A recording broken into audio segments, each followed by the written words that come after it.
혹시 이런 적 없으세요? 정말 사랑하는 사람인데 왜 내 마음을 이렇게 몰라줄까? 너무 답답했던 순간 말이에요. 특히 남자친구, 여자친구, 남편, 아내처럼 성별이 다른 상대랑 얘기할 때 이런 일이 더 자주 생기는 것 같지 않나요?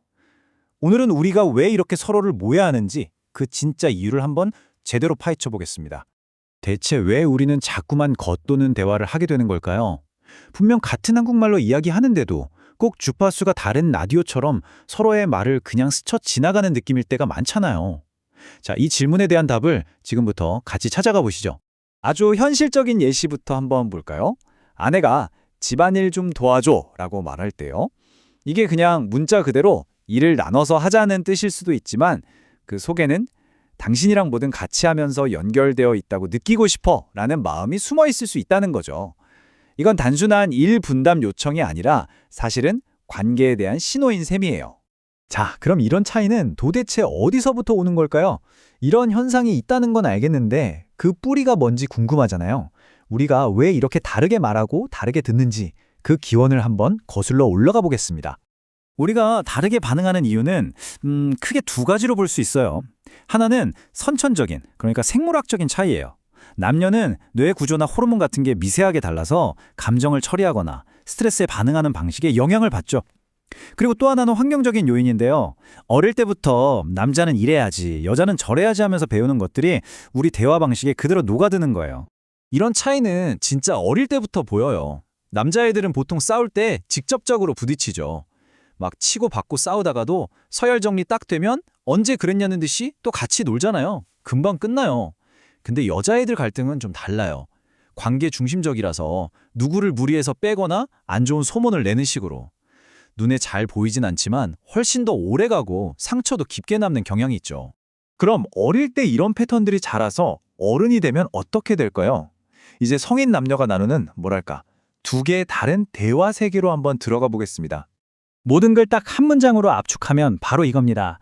남자는 대화에서 해결책을 찾으려 하고 여자는 연결감을 느끼려고 해요. 그러니까 같은 대화 테이블에 앉아 있어도 목표 자체가 아예 다른 거죠. 자, 이 그림을 한번 자세히 보세요. 정말 재밌는 지점인데요.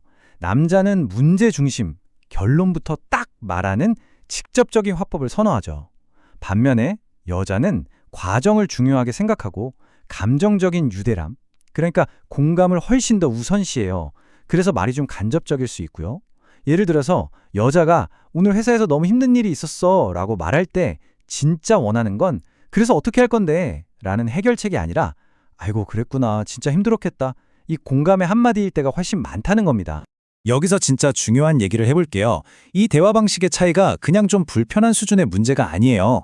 한 연구를 보니까 이혼하는 가장 큰 이유가 성격 차이가 아니라 바로 이런 서로를 파괴하는 대화 패턴 때문이라고 합니다. 와, 그러니까 싸우는 것 자체보다 그 과정에서 서로에게 상처를 주는 방식이 관계를 완전히 무너뜨린다는 거죠. 이런 소통 방식의 차이가 연인이나 부부 사이에서만 일어나는 건 절대 아니에요.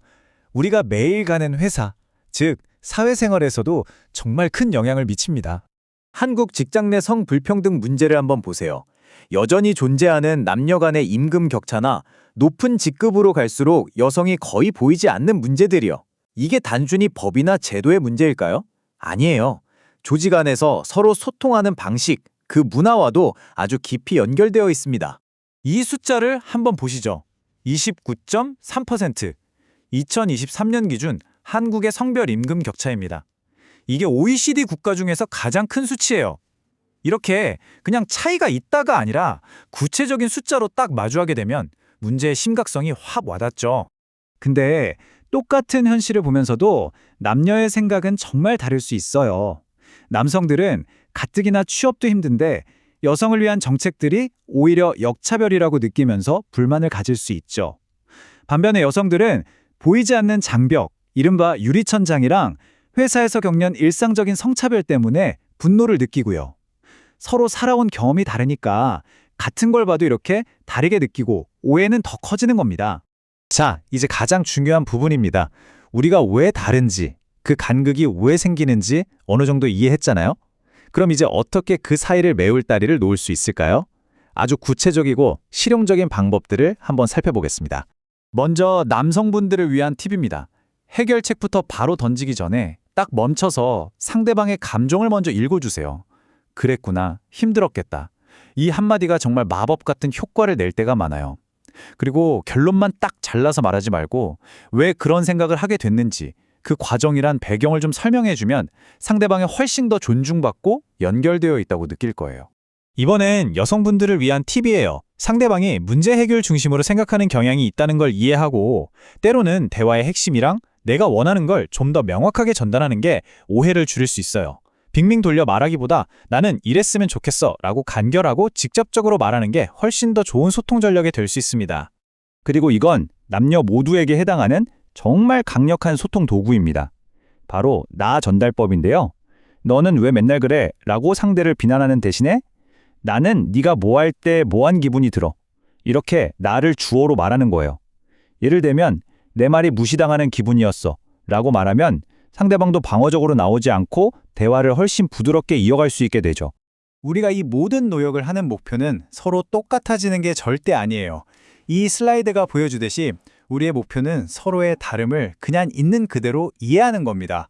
이건 틀린 게 아니라 그냥 다른 거니까요. 오히려 이 다름을 잘 이해하면 우리 관계가 훨씬 더 풍요로워질 수 있습니다. 마지막으로 이 말을 꼭 기억해 주셨으면 좋겠습니다.